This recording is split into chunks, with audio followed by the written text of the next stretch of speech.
नमस्कार दोस्तों, मैं राधा स्वागत करती हूँ आपका अपने चैनल ज्ञान अड्डा में। आज मैं फिर से लेकर के आई हूँ आप सबके सामने 69,000 शिक्षक भर्ती से रिलेटेड एक बहुत बड़ी अपडेट। इसके पहले मैं आपसे कहना चाहती हूँ कि अगर आप मेरे चैनल पे नए हैं तो प्लीज मेरे चैनल को सब्सक्राइब करिए और ज्यादा से ज्यादा लाइक और शेयर करिए और बेल आइकन को जरूर दबाइए ताकि जब भी मैं नई वीडियो आपके सामने लेकर आऊँ उसका नोटिफिकेशन आपको मिलता रहे। जैसा कि हम जानते हैं कि कल इलाहाबाद हाईकोर्ट की लखनऊ बेंच में ऑनरेबल आलोक माथुर सर ने 69,000 शिक्षक भर्ती पर रोक लगा दी है, जिसके फलस्वरूप कल होने वाली काउंसलिंग को रोक दिया गया है और सभी विद्यार्थियों को उनके डॉक्यूमेंट्स वापस किए जा रहे हैं। लेकिन इसके खिलाफ सरकार भी चुप बैठने वाली नहीं है। आज की न्यूज़पेपर को आप देख सकते हैं कि बहुत सारी न्यूज 69,000 शिक्षक भर्ती से रिलेटेड है। उसमें से सबसे बड़ी खबर क्या है कि सरकार फैसले के खिलाफ डबल बेंच में जाएगी। जी हाँ, आप सही सुन रहे हैं, सरकार फैसले के खिलाफ डबल बेंच में जाएगी कि अगर आप कॉमन नंबर बढ़ते हैं तो 8 मई के बाद होने वाली सारी प्रक्रियाओं को दोबारा रिपीट करना पड़ेगा, जो शासन के लिए भी, जो सरकार के लिए भी बहुत ही प्रॉब्लमेटिक थिंग है। इस वजह से सरकार फैसले के खिलाफ डबल बेंच में जाने की तैयारी कर रही है। जैसा कि हम देख सकते हैं कि आज की न्यूज़पेपर में ये रिपोर्ट निकली है कि राज्य सरकार 69,000 शिक्षक भर्ती में हाईकोर्ट के अंतरिम फैसले के खिलाफ डबल बेंच में अपील करेगी। इस बाबत परीक्षा नियामक प्राधिकारी ने प्रस्ताव भेज दिया है। राज्य सरकार गुरुवार को अपील दायर कर सकती है। बेसिक शिक्षा राज्य मंत्री डॉक्टर सतीश चंद्र द्विवेदी की अध्यक्षता में हुई बैठक में फैसला लिया गया है। अंतरिम फैसला आते ही डॉक्टर द्विवेदी बेसिक शिक्षा निदेशालय पहुंच गए और फैसले की कॉपी आने पर काउंसलिंग रुकवाने के निर्देश जारी किए। वहीं परीक्षा नियामक प्राधिकारी से तुरंत अपील करने के लिए प्रस्ताव मांगा गया और शाम तक प्रस्ताव निदेशालय भेज दिया गया। बैठक में तय किया गया है कि गुरुवार तक अपील दायर कर दी जाएगी और इसकी मजबूत पैरवी पर रोक हटवाने का प्रयास किया जाएगा। तो जैसा कि मैंने कहा कि सरकार भी अब चुप बैठने वाली नहीं है और सरकार इस भर्ती पर रोक हटवाने की पूरी कोशिश करेगी। जैसा कि हम जानते हैं कि पहले ही 3 नंबर कॉमन मिल चुके हैं और 4-5 और प्रश्न हैं जिस पर कॉमन नंबर मिल सकते हैं या विवाद चल रहा है, और इसके बाद भी 2-3 क्वेश्चंस ऐसे हैं जो आउट ऑफ सिलेबस हैं। तो पता नहीं अब क्या होने वाला है, कितने नंबर बढ़ने वाले हैं। तो देखिए, एक और बड़ी न्यूज है कि 4 प्रश्नों के उत्तर बदले तो मेरिट में बड़ा उलटफेर हो जाएगा। कल रात को मैंने जो वीडियो डाली थी उसमें मैंने आपको बताया ही था कि अगर कॉमन नंबर बढ़ते हैं तो बहुत सारे ऐसे अभ्यर्थी होंगे जो पास हो जाएंगे और पास होने वाले अभ्यर्थी ऐसे होंगे जो पिछड़ जाएंगे। देखिए, ये न्यूज भी है कि 69,000 शिक्षक भर्ती में प्रश्नों का विवाद बड़ा उलटफेर का कारण बन सकता है। वैसे तो अभ्यर्थियों ने 12 प्रश्नों के उत्तर पर आपत्ति की थी, लेकिन उनमें से 4 प्रश्नों को ही हाई कोर्ट में चुनौती दी गई थी। यदि इन 4 प्रश्नों के उत्तर बदलते हैं तो 1 जून को जारी जिला आवंटन की सूची में भी बड़ा उलटफेर देखने को मिलेगा। सैकड़ों अभ्यर्थी लिखित परीक्षा में सफल होकर शिक्षक भर्ती के रेस में शामिल हो जाएंगे, जबकि सैकड़ों अभ्यर्थियों के अन्य चयन सूची से बाहर हो जाने का भी खतरा मंडराने लगेगा।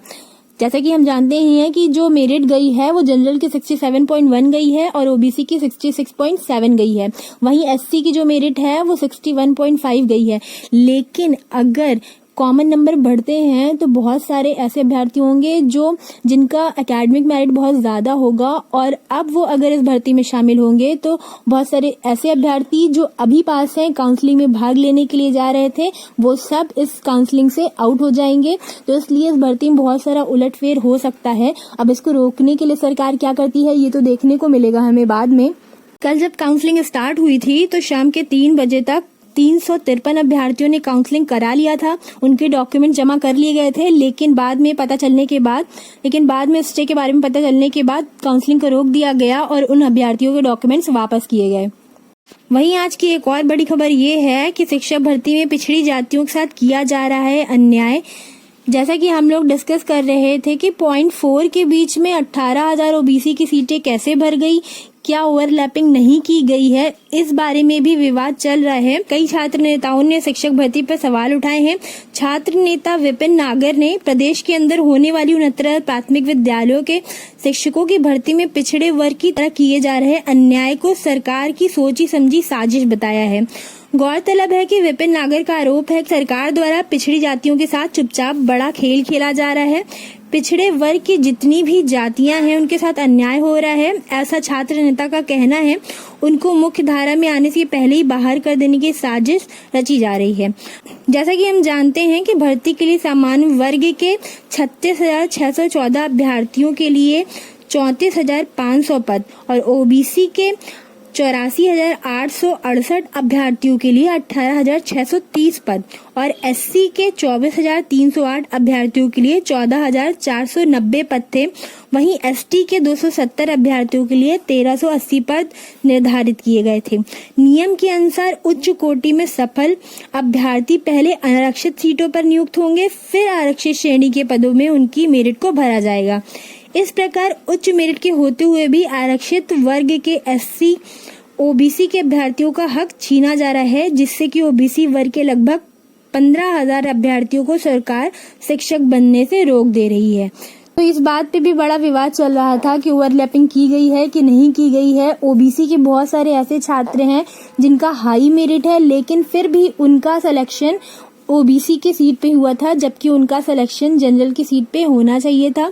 हम सभी को ये पता है कि जनरल की सीट किसी कास्ट के लिए नहीं होती है, वो खुली सीट होती है, उस पे कोई भी उच्च मेरिट का छात्र अपनी भर्ती ले सकता है। लेकिन इस मेरिट में ऐसा कुछ भी देखने को नहीं मिल रहा था, तो ये भी बात विवाद का कारण बन सकती है। इस बात को भी लेकर के लोग कोर्ट में जा सकते हैं। जैसा कि आपने देखा कि अभी और भी ऐसे विवाद है जो 69,000 शिक्षक भर्ती पर मंडरा रहे हैं, लेकिन ये तो बिल्कुल श्योर है कि अगर 3 से 4 नंबर बढ़ते हैं तो 10 से 20,000 लोग अंदर हो जाएंगे और 10 से 20,000 लोग बाहर भी हो जाएंगे, क्योंकि अगर नए छात्र अंदर आएंगे तो जाहिर सी बात है कि जो भी लोग मेरिट के आसपास थे वो सब आउट हो जाएंगे। उन सभी के लिए निराशा की बात है, लेकिन क्या होगा और क्या नहीं ये तो हमें आने वाले दिनों में पता चलेगा, क्योंकि 69,000 भर्ती के बारे में कुछ भी कहा नहीं जा सकता है, क्योंकि रोज एक नई अपडेट आती है जो हम सबके समझ के परे होती है। चलिए मिलते हैं अपनी नई वीडियो में, जिसमें मैं और भी अपडेट्स लेकर के आती रहूंगी। इसके लिए आप मेरे चैनल को प्लीज सब्सक्राइब करिए और बेल आइकन को दबाना मत भूलिए। चलिए मिलते हैं अपनी नई वीडियो में, तब तक के लिए धन्यवाद।